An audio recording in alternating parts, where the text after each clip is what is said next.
Puji Tuhan, kembali lagi dalam seri pengajaran Alkitab zaman akhir. Kita sudah sampai pada sesi 17, sesi yang terakhir dalam Spaza musim yang pertama tentang peristiwa-peristiwa akhir zaman. Mari kita berdoa terlebih dahulu. Bapa di dalam kerajaan surga yang kami sembah dalam nama Tuhan Yesus Kristus, kami siapkan hati dan pikiran kami untuk diajar, dididik, dituntun oleh kebenaran firman Tuhan. Sebelum kami masuk pada pemuridan tentang firman Tuhan, berikanlah kami hikmat bimbingan Roh Kudus-Mu supaya kami dapat menangkap setiap maksud atau penjelasan-penjelasan yang akan kami dengarkan ini dengan baik, dan biarlah semua kami kembalikan untuk hormat kemuliaan nama Tuhan. Kami mulaikan sesi 17 ini dalam nama Kristus Yesus. Haleluya. Amin. Puji Tuhan. Kalau kita ingat, kita mengawali musim yang pertama ini, yaitu pada sesi yang pertama, sesi 1 itu, dengan topik ruang dan waktu, ya, atau kekekalan. Dan kita mengakhiri musim yang pertama ini, pada sesi yang ke-17 ini juga tentang kekekalan.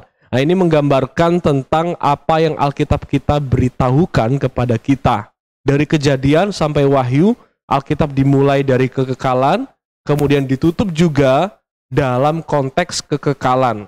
Ini menggambarkan skup atau lingkup dari informasi dalam Alkitab ini tidak terbatas ruang dan waktu, karena apa yang difirmankan Tuhan berasal dari Tuhan yang ada di dalam kekekalan. Dan kita akhiri Spaza musim yang pertama tentang peristiwa akhir zaman ini juga dengan topik kekekalan secara spesifik, yaitu langit baru, bumi baru, Yerusalem baru. Dan ini adalah perikop-perikop yang terakhir di dalam Alkitab kita yang kita miliki dan kita percayai bersama, di mana ini tema atau ini topik tertulis dalam Wahyu pasal 21. Mari kita baca firman Tuhan ini dalam Wahyu pasal 21 ayat 1 sampai 5. Demikianlah firman Tuhan, lalu aku melihat langit yang baru dan bumi yang baru, sebab langit yang pertama dan bumi yang pertama telah berlalu, dan laut pun tidak ada lagi. Dan aku melihat kota yang kudus, Yerusalem yang baru, turun dari surga, dari Allah yang berhias bagaikan pengantin perempuan yang berdandan untuk suaminya. Lalu aku mendengar suara yang nyaring dari tahta itu berkata, lihatlah, kemah Allah ada di tengah-tengah manusia, dan ia akan diam bersama-sama dengan mereka. Mereka akan menjadi umatnya, dan ia akan menjadi Allah mereka. Dan ia akan menghapus segala air mata dari mata mereka, dan maut tidak akan ada lagi. Tidak akan ada lagi perkabungan atau ratap tangis, atau duka cita, sebab segala sesuatu yang lama itu telah berlalu. Ia yang duduk di atas tahta itu berkata, lihatlah, aku menjadikan segala sesuatu baru, dan firman-Nya, tuliskanlah, karena segala perkataan ini tepat dan benar. Puji Tuhan, kalau kita perhatikan dengan seksama dari ayat 1 sampai ayat 5, ada beberapa kali disebut kata baru, ya. Dan itulah yang akan mengawali pembahasan kita dalam sesi yang ke-17 ini. Saya akan membagi sesi 17 ini dalam 4 bagian. Bagian yang pertama kita akan membahas tentang kata baru, karena ini adalah kata yang cukup penting untuk kita pahami terlebih dahulu sebelum kita masuk pada inti pembahasannya. Setelah kita belajar tentang apa arti kata baru secara teologis di dalam Alkitab, bagian yang kedua kita akan belajar tentang sifat dari kebenaran, langit baru, bumi baru, dan Yerusalem baru. Sifatnya dalam posisi iman Kristen. Kemudian yang ketiga kita akan belajar, bagian yang ketiga kita akan sedikit mengetahui atau memahami tentang bagaimana suasana situasi yang terjadi di dalam langit baru, bumi baru, dan Yerusalem baru, atau apa saja yang ada di dalamnya, apa saja yang tidak ada di dalamnya. Dan bagian keempat, bagian yang terakhir, yang menjadi akhir dari yang paling terakhir dari musim 1, sesi yang ke-17 ini adalah kita akan merefleksikan beberapa pelajaran dari pengajaran akhir zaman yang sudah disediakan oleh Alkitab. Apa yang bisa kita tangkap, apa yang bisa kita maknai dari 17 sesi pelajaran ini. Mari kita mulai dari bagian yang pertama. Di situ kita sudah mendengar firman Tuhan berkata, kata baru, baru, baru, dan baru. Apa sih arti baru? Dan ini tidak lari jauh dari karya Allah di dalam Alkitab yang diberitahukan dalam Alkitab bahwa karya Allah itu selalu berkaitan dengan kata baru. Ya. Dan untuk memahami, biasanya kita memahami kata baru itu sesuatu yang lain, sesuatu yang baru yang menggantikan sesuatu yang lama. Apakah benar demikian bahwa misalnya begini saudara ya, saya punya baju ini saya pakai sudah cukup lama sampai mulai warnanya sudah mulai nggak bagus, sudah nggak seperti warna sebelumnya. Kemudian saya ingin beli baju baru. Nah, karena saya beli baju yang baru, maka baju yang lama ini saya buang, saya beli baju atau benda yang lain, benda yang baru, yang beda dengan benda yang saya pakai tadi sebelumnya. Atau ada nasi, saya masak, kemudian nasi itu saya sudah biarkan, saya tidak cukup kuat untuk menghabiskan nasinya, maka saya biarkan sampai akhirnya basi, dan ketika 2-3 hari kemudian saya pengen makan, saya pengen nasi yang baru, dalam artian baru itu saya buang nasi yang lama, saya masak nasi yang lain, saya masak nasi yang baru. Nah, itu kan pemahaman kita secara umum, kata baru. Tapi secara teologis, kata baru dalam Alkitab, khususnya dalam konteks langit baru, bumi baru, saudara ya, kita harus persempit konteksnya, itu kita pakai kata kainos. Kata kainos, sedangkan kata baru pada umumnya, atau kata baru yang saya pakai 2 ilustrasi sebelumnya itu pakai kata neos. Neos itu sesuatu yang lain, sesuatu yang diciptakan yang baru, sesuatu yang berbeda dari yang lama. Sesuatu yang bukan bagian dari yang lama. Itu neos, new. Dalam kata Inggrisnya new. Sedangkan dalam kata aslinya yang dipakai dalam Wahyu 21 tentang langit baru bumi baru, itu kata baru tidak pakai kata neos, pakai kata kainos. Artinya baru dalam langit baru bumi baru itu tidak ada hubungannya dengan sesuatu yang lain, atau yang kedua, baru itu bukan dalam artian sesuatu yang berbeda. Ya. Maka arti yang sesungguhnya dari kata kainos adalah baru ini disebut akan menjadi selalu segar. Selalu indah, menjadi selalu baik, nggak bisa usang, nggak bisa merosot. Sehingga kata baru ini itu nggak bisa diartikan dalam arti esensi yang sama sekali totally different, benar-benar beda. Tidak, saudara ya. Tetapi ini menunjuk pada kualitas. Coba saya ingin kita melihat beberapa ayat firman Tuhan yang memakai kata baru. Dalam Ratapan 3 ayat 22 dan 23. Demikianlah firman Tuhan, tak berkesudahan kasih setia Tuhan, tak habis-habisnya rahmat-Nya, selalu baru tiap pagi besar kesetiaanmu. Ya, kata baru di sini tidak berarti dia punya cinta yang ganti-ganti setiap hari. Kata baru di sini bukan berarti sama seperti misalnya kalau kita pacaran, ya masih dalam konteks pacaran, kemudian kita bosan dengan pacar kita, udahlah, ini pacar ini gak ada guna, ini malah ngerepotin, akhirnya kita putuskan, kita ganti pacar yang baru dengan cinta yang baru. Nah, itu cintaku, cinta baru, cinta yang hangat, cinta yang menggebu-gebu, karena cinta yang lama sudah mulai meredup, sudah mulai dingin. Itu tidak sama dengan Ratapan 3 ayat 22 dan 23. Arti dari kasih yang selalu baru tiap pagi itu artinya cinta Tuhan yang kudus, murni, tulus itu tidak pernah usang. Dia selalu fresh, dia selalu segar, dia selalu hangat, dia selalu intim, itu cintanya Tuhan. Berbeda dengan kalau kita ibaratkan lagi dengan nasi tadi, saudara ya. Artinya nasi yang kita masak, dan itu tidak mungkin terjadi. Nasi yang kita masak ini, nasi ini kalau kita biarkan terus-menerus, nasi ini akan selalu segar, akan selalu fresh, akan selalu bagus, kualitasnya akan selalu baik. Sehingga kita tidak perlu ganti nasi yang lain. Nah, kata baru itu seperti itu. Segar, fresh, tidak pernah usang, selalu hangat, selalu bisa dinikmati, selalu menggebu-gebu. Itu cintanya Tuhan kepada kita. Sehingga disebut selalu baru. Cinta Tuhan tidak pernah berubah. Kasih Tuhan tidak pernah berubah. Tetapi kalau disebut selalu baru, bukan berarti cintanya Tuhan itu ganti-ganti. Hari Senin cintanya Tuhan beda dengan hari Selasa, beda dengan hari Rabu, tidak. Tetapi cintanya Tuhan tetap sama, hanya saja kualitasnya itu selalu segar. selalu baru, selalu hangat. Itu yang dimaksud kata baru. Atau ayat-ayat lain yang pakai kata baru. Contohnya dalam 1 Korintus 11 ayat 25. Demikianlah firman Tuhan. Demikian juga ia mengambil cawan sesudah makan lalu berkata, cawan ini adalah perjanjian baru yang dimeteraikan oleh darahku. Ya, perjanjian baru itu bukan berarti Tuhan sudah tidak peduli dengan perjanjian yang lama yang Tuhan buat kepada orang-orang umatnya pada zaman dulu. Kemudian, udah bosan. Lagian ini manusia ini nggak bisa benar-benar. Akhirnya dia bikin perjanjian yang baru. Nah, itu bukan pengertian di dalam Alkitab kita. Sehingga apakah saudara juga termasuk salah satu yang memahami bahwa perjanjian baru itu sesuatu yang menggantikan perjanjian lama. Sehingga kita nih hanya fokus pada perjanjian yang baru aja nih. Alkitab perjanjian lama dari Kejadian sampai Maleakhi ini dibuang saja. Karena sudah lama, sudah usang. Kita fokusnya di Matius sampai Wahyu saja. Ini karena inilah disebut perjanjian baru. Nah, tidak demikian kata baru, saudara. Karena kata baru di sini adalah kata kainos.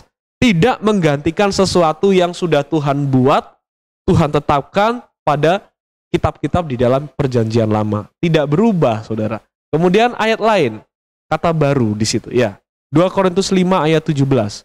Demikianlah firman Tuhan. Jadi, siapa yang ada di dalam Kristus, ia adalah ciptaan baru, yang lama sudah berlalu, sesungguhnya yang baru sudah datang. Kita ciptaan baru ketika kita percaya Yesus. Sekarang saudara bisa membayangkan kalau dulu saudara belum percaya Yesus, saya lah misalnya ya, saya dulu belum percaya Yesus, kemudian dalam perjalanan iman saya, akhirnya saya percaya Yesus. Sesuai ayat ini, siapa yang di dalam Kristus, maka saya adalah ciptaan baru. Masa saya ini dibuang, dimusnahkan, kemudian dilahirkan baru, lahir dari awal, ciptaan baru diciptakan lagi, saya yang lain. Kan tidak, tetap saya yang lama kan? Tetapi maksudnya adalah saya yang sekarang sudah tidak di bawah kuasa dosa yang membuat saya semakin merosot sehingga pada akhirnya binasa. Nah, maksud ciptaan baru ini bukan berarti totally different, benar-benar berbeda, lain daripada yang sebelumnya. Tetap saya yang sekarang, hanya saja sekarang posisi saya sudah berbeda. Ada lagi ayat lain? Dalam Efesus 4 ayat 23 sampai 24. Demikianlah firman Tuhan, supaya kamu dibaharui di dalam roh dan pikiranmu dan mengenakan manusia baru yang telah diciptakan menurut kehendak Allah. Ya, termasuk ini kata baru dalam ayat ini itu juga pakai kata kainos. Dalam artian kualitas kita ketika kita dibaharui dalam roh oleh Roh Kudus, ya ada 3 kita dibaharui, dipulihkan oleh darah Kristus, kemudian dibaharui setiap hari oleh Roh Kudus dan dibimbing, dituntun, diarahkan dengan firman Tuhan. Nah, maka kita sudah menjadi manusia yang baru. Baru di sini bukan berarti benar-benar lain daripada saya yang dulu, tetapi baru ini kualitasnya baru. Dan kata baru juga itulah yang juga ada dipakai dalam ayat selanjutnya ini yang menjadi pembahasan kita ini. 2 Petrus 3 ayat 13. Tetapi sesuai dengan janjinya, kita menantikan langit yang baru dan bumi yang baru, di mana terdapat kebenaran. Ini kata juga pakai kata kainos, sehingga saudara yang dikasih oleh Tuhan, kita tidak bisa memahami bahwa Allah merasa ciptaannya yang dulu itu gagal karena sudah dibalut dengan dosa dan kejahatan, manusia semakin hari semakin durhaka. Kemudian Allah merasa gagal, bosan, usang sehingga Allah buang. Udahlah kiamatin aja dah, dihancurkan dan dia ciptakan yang baru, creatio ex nihilo. Dia ciptakan sesuatu yang baru, yang beda dari yang awal karena Allah merasa ciptaanku yang sebelumnya itu gagal. Nah, itu adalah konsekuensi kalau kita berpikir kata baru adalah sesuatu yang lain dan sesuatu yang berbeda. Tetapi masalahnya di sini kata baru bukanlah demikian, tetapi baru dalam artian kualitasnya. Bisa dilanjutkan? Ya. Kalau saudara lihat ayat sebelumnya, konteksnya itu kan seperti ini. Dan bawa oleh air itu, ini bicara tentang Nuh ya, kisah Nuh, di mana Allah melakukan penghakiman atas dunia di mana waktu itu dunia itu sudah dipenuhi manusia jahat, di situ pakai kata begini, bumi yang dahulu telah binasa, dimusnahkan. Nah, bukan berarti kan itu kiamat dihancurkan, kemudian semuanya diledakkan buminya, dimusnahkan, binasa, kemudian ganti bumi yang baru. Kan tidak demikian. Artinya binasa dimusnahkan, artinya diciptakan kembali, penciptaan ulang ini dalam artian diperbaiki lagi kualitasnya. Sehingga setelah ayat-ayat selanjutnya itu kita sampai pada ayat yang tadi kita baca, yaitu langit baru, bumi baru. Coba kita lihat Yesaya 51 ayat 6. Kita baca. Demikianlah firman Tuhan, arahkanlah matamu ke langit dan lihatlah ke bumi di bawah, sebab langit lenyap seperti asap, bumi memburuk seperti pakaian yang sudah usang, dan penduduknya akan mati seperti nyamuk. Tetapi kelepasan yang kuberikan akan tetap untuk selama-lamanya, dan keselamatan yang daripadaku tidak akan berakhir. Saya highlight kata memburuk dan usang sebagai panduan buat kita untuk memahami secara teologis kata baru di sini ya. Dalam bagian yang pertama ini, kata baru itu lawan katanya bukan hanya lama, tetapi kata baru yang sesungguhnya itu lawan katanya adalah memburuk atau usang. Bisa dilanjutkan? Ya, memburuk atau usang. Sehingga saudara bisa lihat dari dalam slide, baru itu bukan sekedar lawan katanya itu lama, tetapi baru itu lawan katanya adalah usang atau memburuk atau merosot. Itu lawan kata baru secara teologis dalam pemahaman langit baru, bumi baru. Sehingga begini saudara maksudnya, langit yang sebelumnya yang sudah dilalukan oleh Tuhan adalah langit dan bumi yang bisa merosot. Langit bumi yang bisa rusak. Seperti kita lihat hari-hari ini mungkin ada karena dosa manusia gagal mengelola bumi sehingga bumi sakit dan bumi rusak, sehingga pada akhirnya nanti bumi ini akan hancur ya, karena ada bencana alam, perubahan iklim, pemanasan global dan lain sebagainya. Bumi ini bisa merosot, langit bumi bisa merosot, tetapi langit yang baru ini akan ada hubungannya dengan kualitas yang tidak bisa memburuk, tidak bisa usang, karena ada di dalam kekekalan. Terjadi terus-menerus dalam kualitas yang baik. Sehingga kata langit baru, bumi baru, dalam kata baru itu bukan creatio ex nihilo, tapi diciptakan dari unsur yang sudah ada. Sama seperti begini, kita ini adalah ciptaan Tuhan, saya adalah ciptaan Tuhan, tapi ketika saya bilang saya ciptaan Tuhan, itu berbeda dengan ketika Adam berkata, saya juga ciptaan Tuhan. Waktu Adam berkata, saya ciptaan Tuhan, maka Adam diciptakan pertama kali, belum ada manusia. Benar-benar belum ada, baru Adam dan Hawa. Tetapi saya diciptakan dalam cara saya dikandung dari manusia sebelumnya, yaitu orang tua saya. Sehingga penciptaan saya konteksnya berbeda dengan penciptaan Adam dan Hawa. Sekalipun sama-sama diciptakan. Demikian juga penciptaan langit dan bumi dan langit yang baru, itu bukan dalam artian unsur-unsurnya berbeda dengan unsur-unsur yang sekarang, lain daripada yang lain daripada sekarang, tetapi diciptakan langit baru, bumi baru itu dari unsur-unsur yang sudah ada. Diperbaharui kualitasnya oleh tangan Tuhan sendiri. Ya, itu akan menjadi konsekuensi logis bagi pengertian atau pemahaman kita selanjutnya, bahwa langit baru, bumi baru ini bukan dalam artian roh. Ya, kita lihat kita masuk pada bagian yang kedua, yaitu kebenaran tentang langit baru, bumi baru, Yerusalem baru. Begini saudara ya. Nanti saudara pada bagian yang ketiga akan mendapat beberapa penjelasan, sekalipun penjelasan yang saya paparkan tidak akan sempurna tentang langit baru, bumi baru, di mana penjelasan itu adalah seperti gambaran-gambaran utopia atau suasana yang baik, suasana yang damai, suasana yang sempurna, di mana suasana itu pasti diinginkan oleh orang-orang. Ya, saya pernah mendengar ada anak muda yang berkata bahwa konsep langit baru, bumi baru, konsep surga neraka itu hanya diciptakan manusia, hanya rekaan manusia belaka, karena manusia sudah bosan hidup dalam dunia yang penuh penderitaan sehingga mereka perlu membuat suatu imajinasi ada tempat di mana semua itu akan lenyap. Semua itu akan hilang. Dan itulah yang dikejar oleh manusia. Tujuan utama manusia sekarang adalah menciptakan bumi yang bebas dari hambatan, kejahatan, dan sangat damai. Penuh dengan kedamaian. Itu katanya beberapa teman-teman saya yang menanggapi konsep surga dan neraka. Oh, surga itu cuma penghiburan aja buat kita yang hidup di dunia yang penuh penderitaan ini. Ada karya-karya tulis dan bahkan sudah difilmkan ya tentang utopia. Utopia itu utopis, suatu tempat yang sangat damai, suatu tempat yang sangat makmur, dan itu menjadi keinginan kita bersama, itu menjadi kerinduan kita bersama. Dan surga itu adalah cita-cita tertinggi dari setiap agama. Karena agama diciptakan manusia untuk menjadi pelarian. Katanya seperti itu. Ini bukan benar loh ya. Ini bukan sesuatu yang sesungguhnya. Saya hanya menyampaikan suara-suara yang beredar. Agama ini diciptakan manusia, termasuk konsep-konsep surga dan neraka sebagai pelarian dari kenyataan hidup yang penuh dengan penderitaan.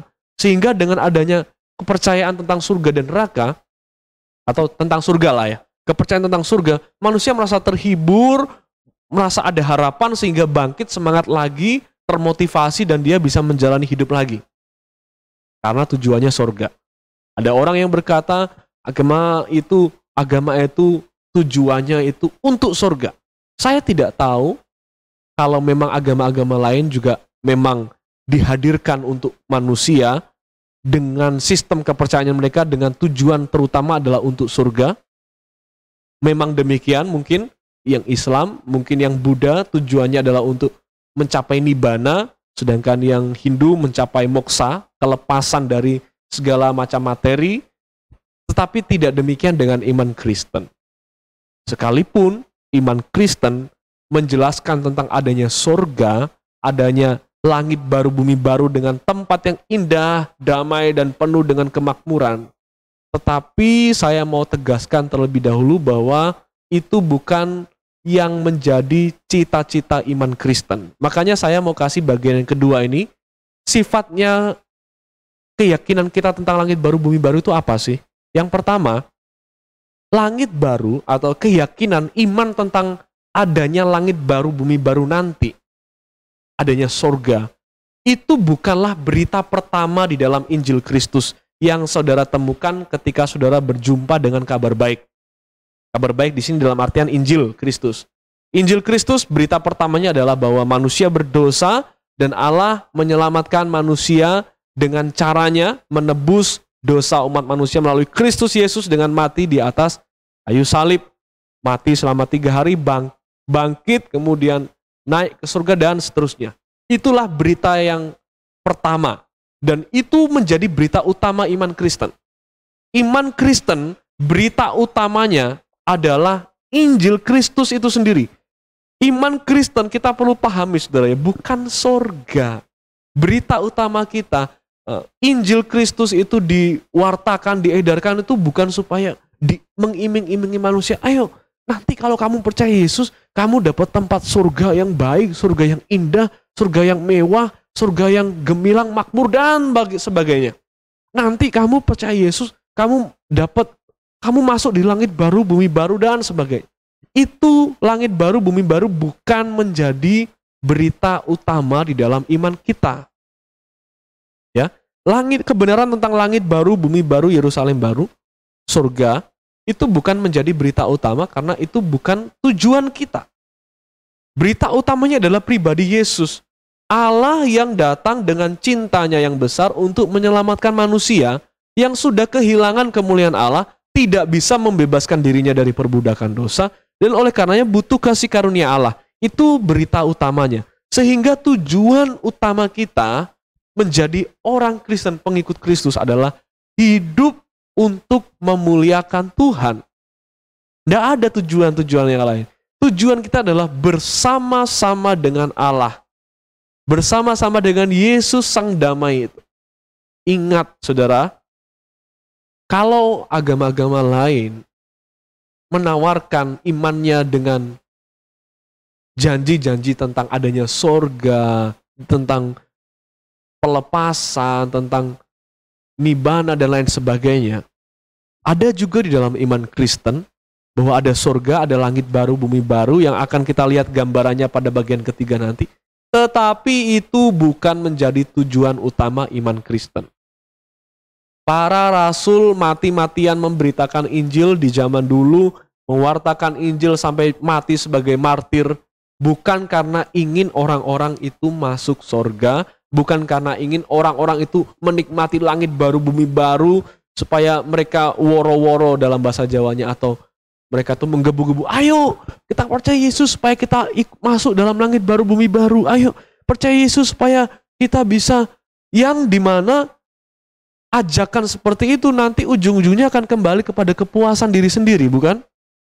Tetapi tidak demikian dengan firman Allah, berita Injil. Injil diberitakan supaya orang-orang melihat Allah, bukan melihat dirinya. Supaya orang-orang mengingini Allah, merindukan Allah, bukan merindukan tempat yang menyamankan dirinya. Itu inti Injil diberitakan, itulah inti iman kita percaya kepada Injil Kristus, percaya kepada kabar baik. Supaya kita melihat Tuhan, supaya kita menerima Tuhan dan hidup untuk Tuhan. Dengan keinginan, nanti kalau saya hidup untuk Tuhan, saya mati, saya akan bangkit, saya akan bersama-sama dengan Tuhan. Dibebaskan dari semua dosa dan akibat-akibatnya, yaitu hukuman dan kebinasaan kekal. Supaya saya bersama-sama dengan Tuhan. Itulah tujuan utama kita.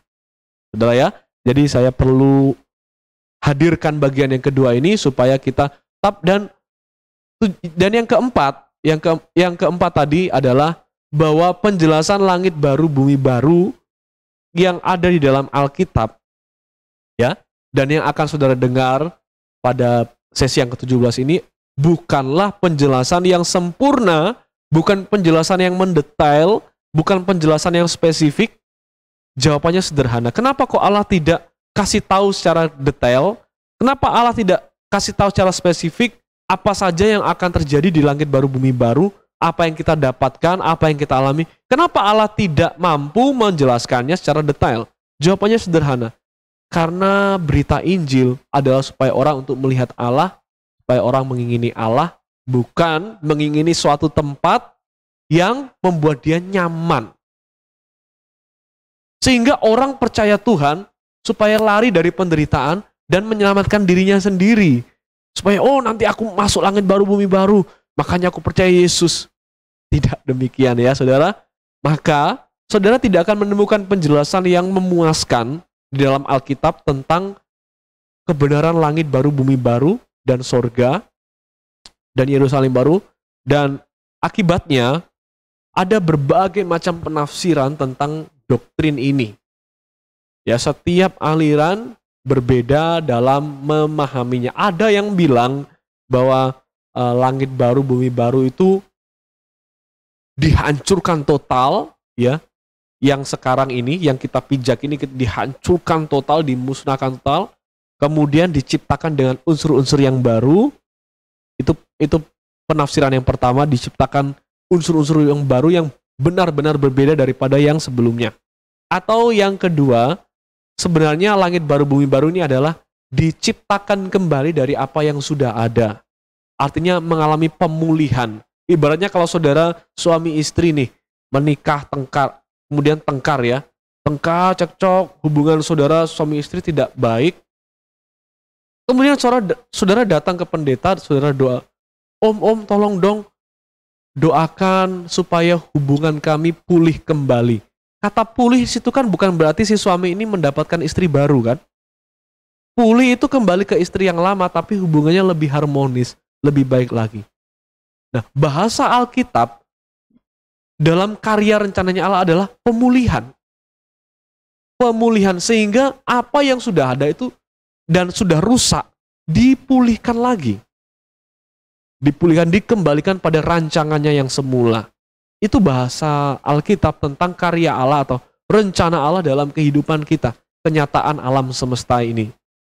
Ya, sehingga saudara yang dikasih oleh Tuhan, kemudian penafsiran yang ketiga, saya pernah mendengar juga ada orang yang menafsirkan nanti Yesus datang menjemput orang percaya untuk dibawa ke planet yang lain, yang beda dari yang sekarang. Yang sekarang ini sudah ditinggalkan, sudah dimusnahkan, nanti kita dibawa di planet yang lain. Bahkan ada yang bilang, mungkin planetnya sekarang sudah ada, sudah diciptakan Tuhan, sudah disiapkan, tinggal tunggu waktunya Tuhan datang, Bapa melaksanakan keputusannya, nanti Yesus datang menjemput kita untuk bawa kita ke planet itu.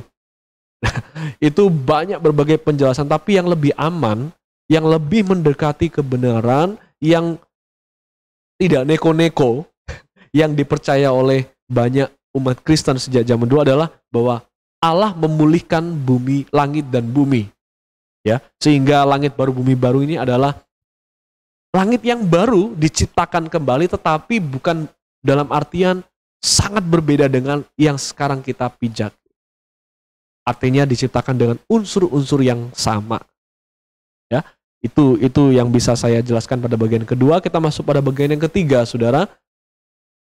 Mungkin ini bagian yang cukup kita sukai, tapi saya sudah selamatkan kita dari kesalahan berpikir pada bagian yang kedua tadi bahwa langit baru, bumi baru itu bukan tujuan utama kita, bukan berita utama, bukan berita pertama, dan tidak ada penjelasan yang sempurna.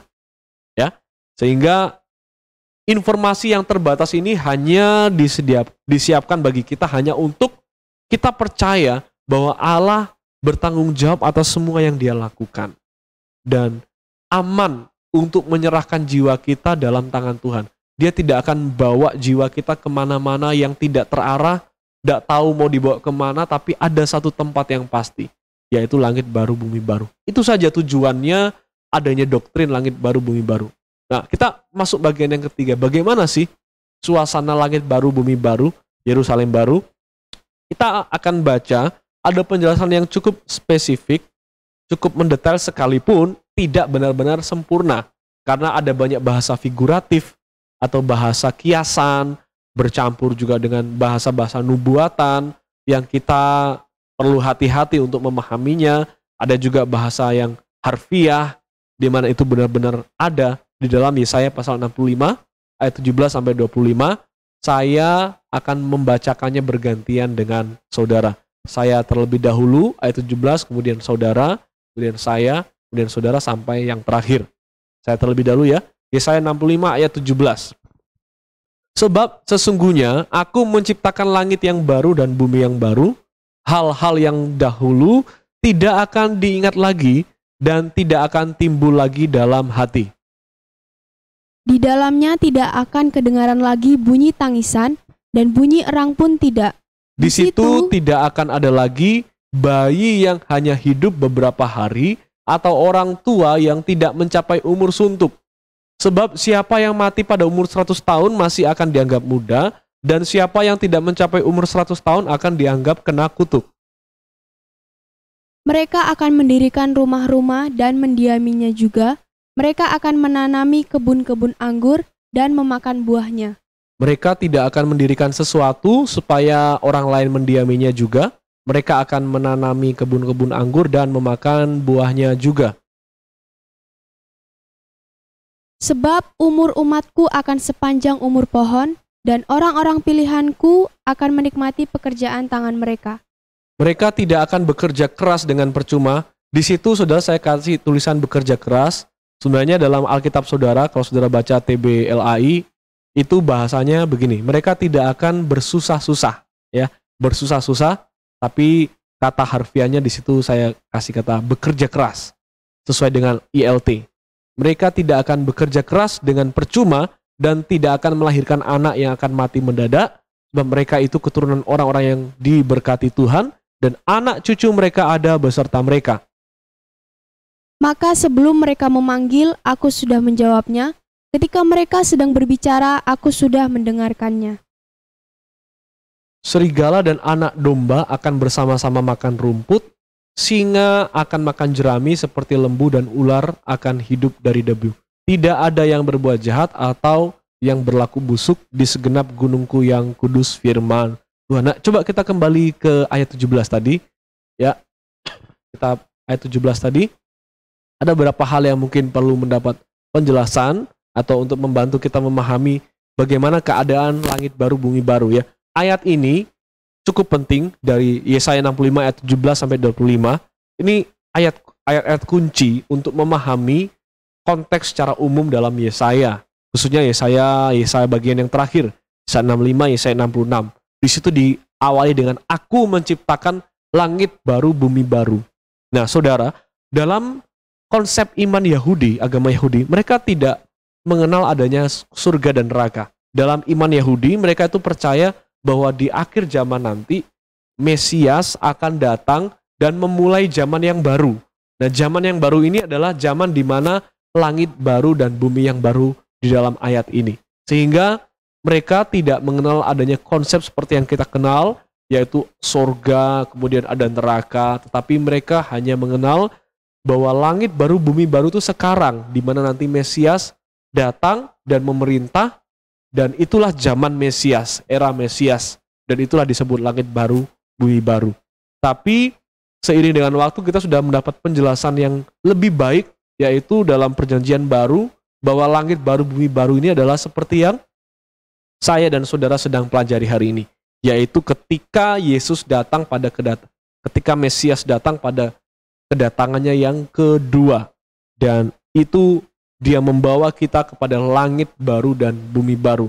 Di situ disebut hal-hal yang dahulu tidak akan diingat lagi, artinya semua kenangan, semua memori-memori yang lalu sudah tidak dibawa lagi pada langit baru, bumi baru. Yang dimaksud adalah perasaan-perasaan sakit hati, perasaan-perasaan tidak enak karena dosa, ya, dan tidak akan timbul lagi dalam hati. Sehingga dalam artian di sini juga perasaan yang baru, hati yang baru, ya. Di dalam langit baru, bumi baru ini penuh hati yang penuh dengan damai sejahtera. Tidak ada lagi diingat-ingat sakit hati, masa lalu, kepahitan, iri, dengki, dan sebagainya. Lanjut ayat selanjutnya. Di situ tidak akan ada lagi, perhatikan, tidak akan ada lagi apa? Bayi yang hanya hidup beberapa hari. Artinya dalam artian lain berarti ada bayi yang hidup sampai dewasa, ya. Itu menggambarkan bahwa tidak ada kematian. Tidak ada kematian di dalam langit baru, bumi baru itu tidak ada kematian, tidak ada kematian dini, tidak ada seperti apa ya, yang keguguran begitu ya. Tidak ada semuanya di dalam langit baru, bumi baru. Artinya ada bayi, saudara. Kalau ada bayi berarti ada pasangan dong ya, dalam langit baru, bumi baru. Kemudian, atau orang tua yang tidak mencapai umur suntuk. Sebab siapa yang mati pada umur 100 tahun, tentu kita harus hati-hati dalam memahami siapa yang mati, karena dalam langit baru, bumi baru itu tidak ada kematian. Sudah jelas dalam Wahyu pasal 21, maut sudah ditiadakan, kematian tidak ada lagi, ratap tangis tidak ada lagi. Sehingga di situ kita harus memahami sebagai bahasa kiasan hiperbolik. Siapa yang mati pada umur 100 tahun masih akan dianggap muda. Kalau saudara baca tafsiran-tafsiran, masih akan dianggap muda. Ini artinya kehidupan kekal kita dalam langit baru, bumi baru nanti itu tidak akan membosankan sebagaimana kehidupan tua kita di langit bumi yang sekarang. Semakin tua akan semakin membosankan hidup ini. Bahkan ada orang yang sudah sangat tua yang menginginkan kematian. Tapi tidak demikian dengan langit baru, bumi baru. Kita akan hidup selama-lamanya kekal di dalam kerajaan Tuhan, kerajaan Allah, langit baru, bumi baru. Tapi kekekalan itu bukanlah kekekalan yang membosankan. Sehingga saudara, saya sarankan jangan membayangkan hidup lama pada konteks langit baru, bumi baru itu seperti hidup lama pada konteks langit yang lama dan bumi yang lama sekarang. Karena tentunya beda.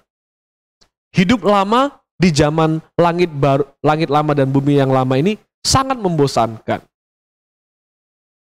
Penuh dengan kelelahan, sakit hati, dan lain sebagainya. Tapi tentunya tidak terjadi pada hidup lama dalam langit baru, bumi yang baru. Coba lanjut lagi. Mereka akan mendirikan ini, Tuhan memberitahu kita apa yang ada dalam langit baru, bumi baru. Mereka akan mendirikan rumah-rumah. Berarti ada pendirian rumah juga, ya. dan akan mendiaminya juga. Lalu bagaimana dengan konteks Tuhan Yesus bilang, aku menyediakan tempat bagimu, aku pergi ke sana untuk menyediakan tempat bagimu. Nah, itu bisa kita pahami dengan kehadiran Yerusalem baru, di mana Yerusalem baru itu adalah kota yang ada tempat-tempat khusus, tempat-tempat tinggal. Nah, ya, itu Yerusalem baru. Sedangkan dalam langit baru, bumi baru, di situ dijelaskan orang-orang atau penduduk-penduduk yang ada di dalamnya juga masih seperti yang sekarang mendirikan rumah. Bedanya mungkin sudah nggak kredit, mungkin sudah nggak ada sedikit kecurangan lah atau lain sebagainya ya. Tentunya dalam keadaan yang sangat berbeda dengan yang sekarang. Mereka akan menanami kebun-kebun anggur dan memakan buahnya. Mereka tidak akan mendirikan sesuatu, artinya mereka mendirikan sesuatu, tetapi bukan untuk dicaplok oleh orang lain. Karena kadang kita punya bisnis, kemudian bisnis kita direbut oleh orang lain, bisnis kita ditikung lah dan di lain sebagainya, sehingga bisnis kita down, turun. Ada kompetisi dalam dunia bisnis di zaman sekarang. Tapi bisnis nanti di dalam langit baru bumi baru, mendirikan sesuatu itu tidak untuk orang lain diami, tapi untuk dirinya sendiri. Mereka akan menanami, artinya ada pekerjaan. Dan pekerjaan ini akan lebih jelas dalam ayat 23. Coba kita lihat. Ayat 22 bagian terakhir. Dan orang-orang pilihanku akan menikmati pekerjaan. Jadi mereka masih tetap bekerja. Nah, bagaimana kita bisa mendamaikan ini dengan pemahaman utuh? Karena begini, apa yang sudah ada sebelum dosa dalam Kejadian pasal 3? Ada dua hal setidaknya. Yang pertama, pernikahan, dan yang kedua adalah pekerjaan. Ya, jadi orang bekerja itu bukan karena dosa. Yang karena dosa adalah bekerja dengan lelah, bekerja dengan mati-matian, berkeringat, berpeluh. Nah, itu karena efek dosa. Sedangkan bekerjanya sendiri, mengelola tanah, mengelola Taman Eden waktu itu adalah perintah Tuhan sebelum manusia jatuh dalam dosa. Sehingga pekerjaan itu adalah bagian dari rencana Tuhan, karya Tuhan. Ya, kalau saudara hidup sebagai seorang pekerja, entah saudara bekerja secara wirausaha atau bekerja ikut dalam suatu perusahaan, dan perhatikan bahwa pekerjaan itu dalam perspektif Allah adalah bagian dari perintah Tuhan.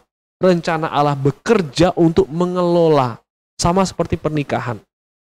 Pernikahan ini bukan ada karena dosa, sehingga seks itu sebenarnya tidak dosa, bukan sesuatu yang tabu. Hanya saja karena dosa itu masuk, maka semuanya terjadi penyimpangan dalam seks, dalam bekerja, dalam rumah tangga, dan lain sebagainya.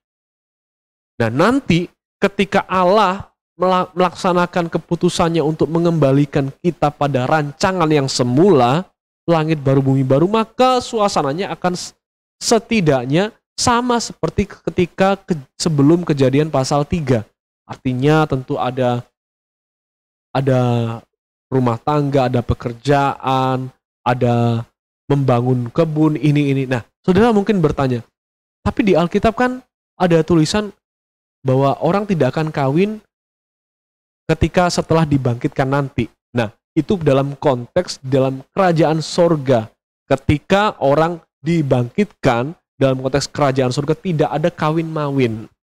Tetapi dalam Yesaya pasal 65 sudah jelas, kita sudah baca di situ ada bayi, ada keturunan, ada rumah tangga, kemudian ada pekerjaan. Tentu ini berbicara bukan tentang sorga dalam gambaran kita spiritual, karena malaikat itu tidak kawin, saudara ya, malaikat tidak kawin. Sedangkan di dalam langit baru bumi baru ini suasananya hampir sama, hanya saja kualitasnya sangat berbeda dengan yang sekarang.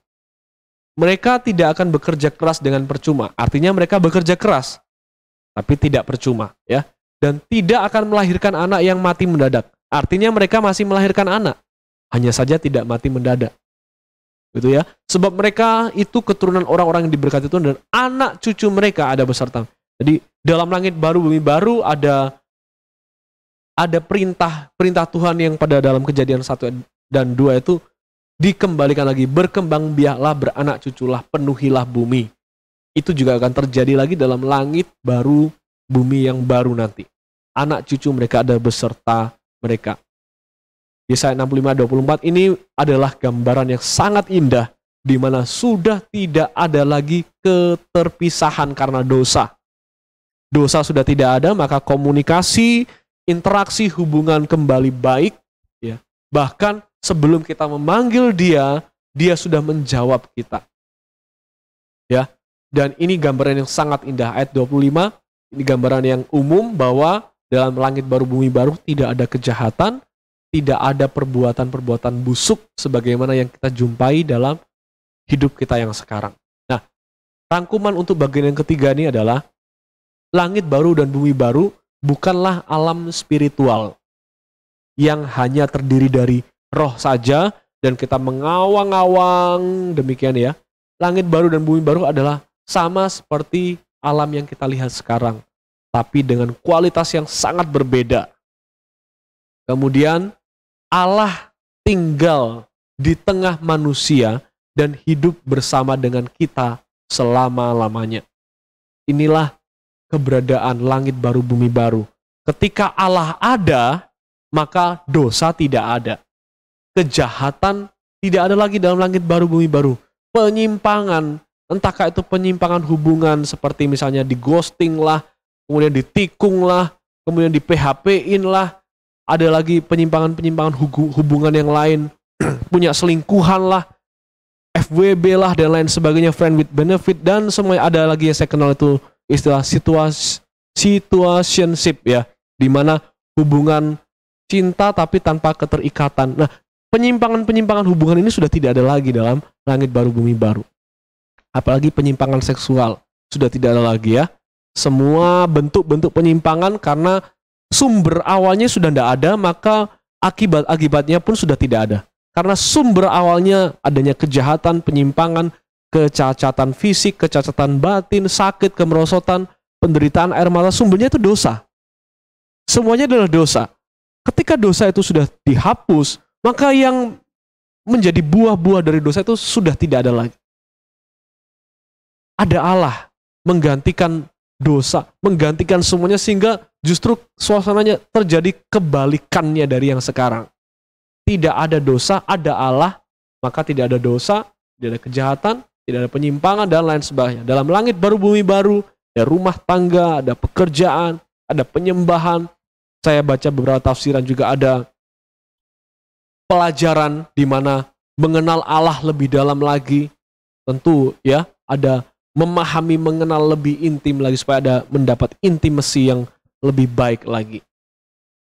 Itu langit baru dan bumi baru. Sedangkan untuk pembahasan Yerusalem baru, saudara, ada beberapa penafsiran yang berbeda-beda.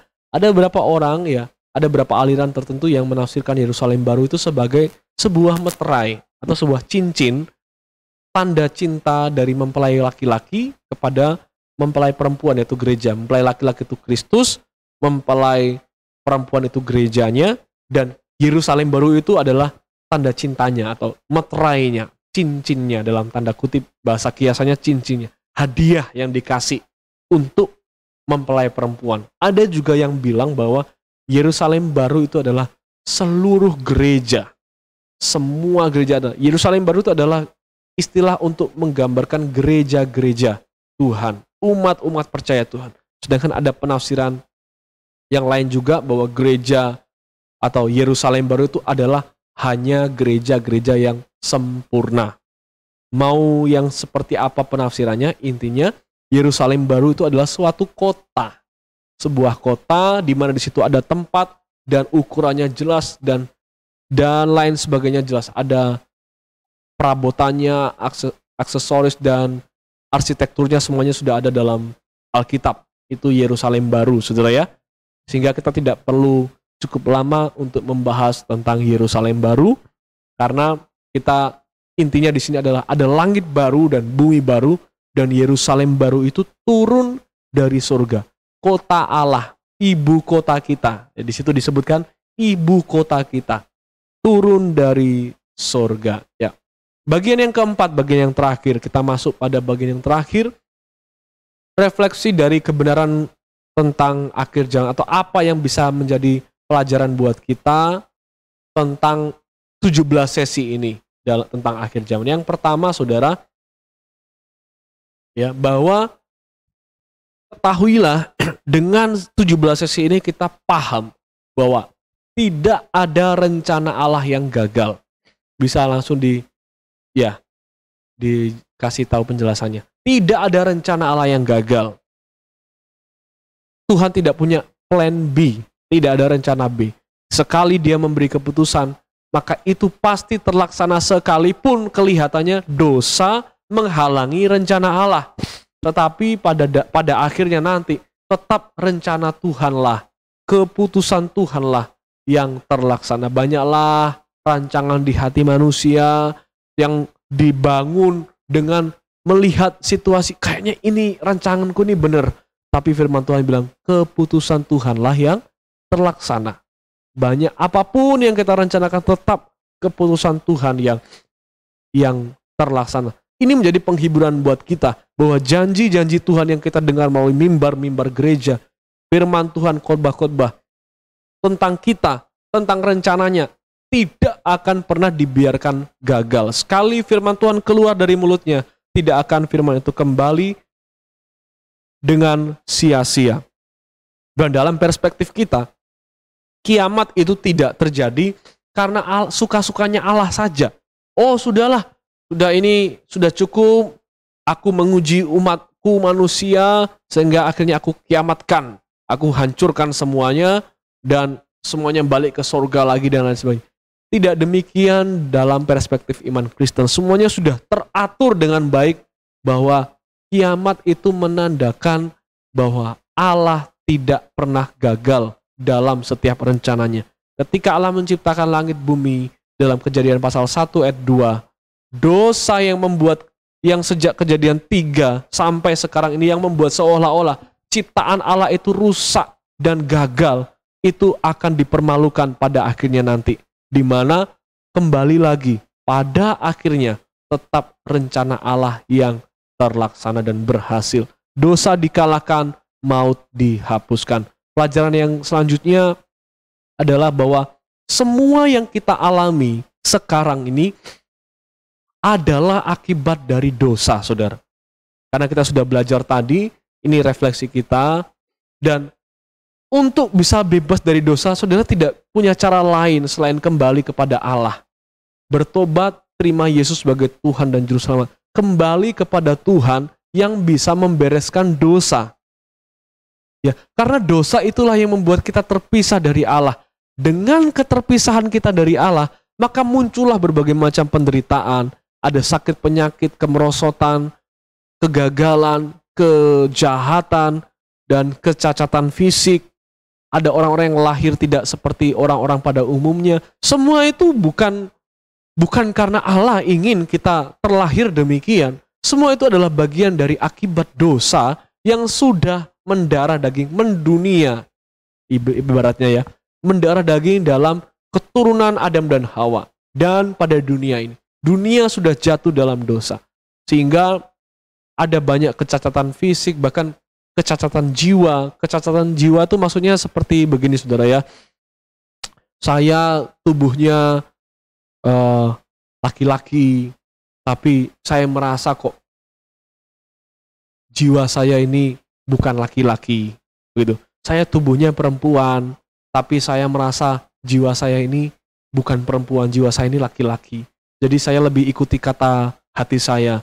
Saya sebagai perempuan, saya harus mencintai perempuan, karena saya tidak bisa bohongi jiwa saya ini laki-laki, makanya saya cinta sama perempuan. Ini bagian dari penyimpangan-penyimpangan jiwa atau kecacatan jiwa, dan itu semua akan dipulihkan pada akhirnya nanti, saudara ya. Penyimpangan air mata dan berbagai macam hal yang menyedihkan, semuanya akan dipulihkan pada akhirnya nanti. Sedangkan yang kita lihat sekarang adalah akibat dari dosa. Kalau saudara mau bebas dari situasi yang seperti ini, berpegang teguhlah pada firman Tuhan, berharap pada Allah, percayakan hidupmu pada firman Tuhan yang akan membawamu pada janji Allah yang pasti akan tergenapi. Kemudian pelajaran yang lain yang kita bisa dapatkan bahwa hidup kita yang sementara ini bukan hidup yang sia-sia. Sehingga kalau saudara mendapat banyak firman Tuhan tentang kekekalan, lantas saudara tidak boleh berpikir, lah lebih baik kita hidup, tunggu aja enaknya di kekekalan saja, nggak usah kita nikmati hidup yang sementara ini. Tidak demikian. Hidup yang sementara ini Tuhan buat bermakna ketika Tuhan berikan kita kesempatan untuk mengumpulkan banyak buah bagi kemuliaan Tuhan. Dan itu hanya bisa kita lakukan di hidup kita yang sementara ini. Seberapa tahun pun saudara bisa hidup, ada yang mungkin hanya 20 tahun usianya, ada yang 40 tahun, ada yang 15 tahun, ada yang 70, 80 tahun, 100 tahun. Seberapa lama pun, seberapa cepat pun saudara hidup di hidup yang sementara ini, tentu Tuhan kasih makna. Sehingga kehidupan kita yang sementara ini bukan kehidupan yang sia-sia. Artinya, janganlah kita menghindar untuk menikmati hidup yang sementara.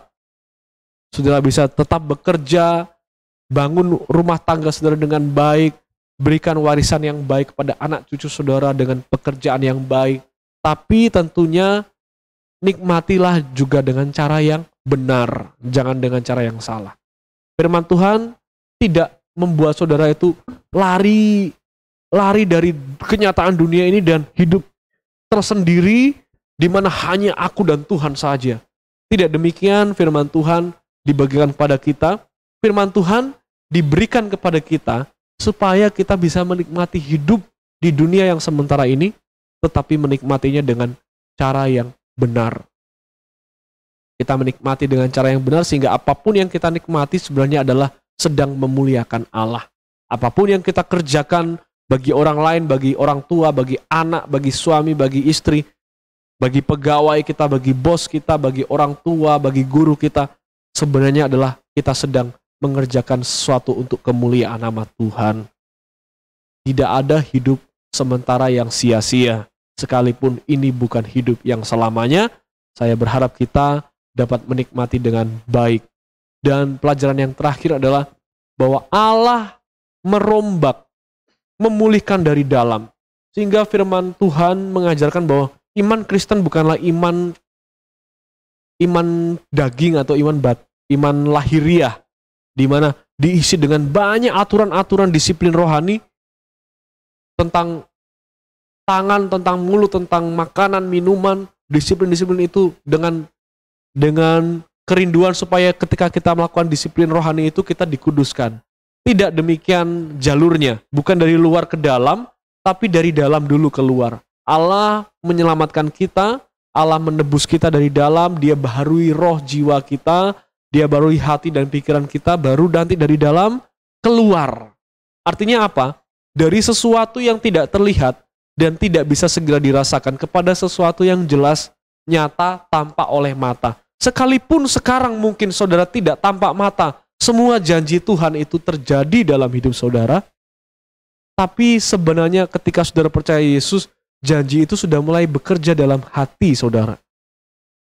Janji itu akan terus bekerja dan pada akhirnya nanti janji itu akan saudara bisa lihat dengan jelas dengan mata kepala saudara sendiri ketika saudara berada dalam langit baru, bumi baru, dan Yerusalem baru. Jadi Allah merombak memulihkan itu dari dalam keluar. Artinya bersabarlah sampai waktu itu datang. Jangan saudara berpikir, saya ikut Tuhan, saya merasa sudah dipulihkan, tapi saya lihat kanan kiri kok belum dipulihkan. Saya melihat rumah tangga kok belum dipulihkan, orang tua belum dipulihkan, anak belum dipulihkan, dan lain belum dipulihkan. Karena Allah tidak memulihkan dari luar ke dalam, Allah memulihkannya dari dalam keluar. Pemulihan total itu hanya terjadi nanti pada kedatangan Kristus yang kedua dan masuk pada kekekalan, yaitu langit baru, bumi baru, dan Yerusalem baru. Saya ajak kita untuk membaca ayat-ayat yang terakhir, ya, Wahyu 22 sampai ayat-ayat yang terakhir. Silakan dibaca. Mari kita baca bersama-sama. Demikianlah firman Tuhan. Lalu ia berkata kepadaku, perkataan-perkataan ini tepat dan benar, dan Tuhan Allah yang memberi roh kepada para nabi telah mengutus malaikatnya untuk menunjukkan kepada hamba-hambanya apa yang harus segera terjadi. Sesungguhnya aku datang segera, Berbahagialah orang yang menuruti perkataan-perkataan nubuat kitab ini.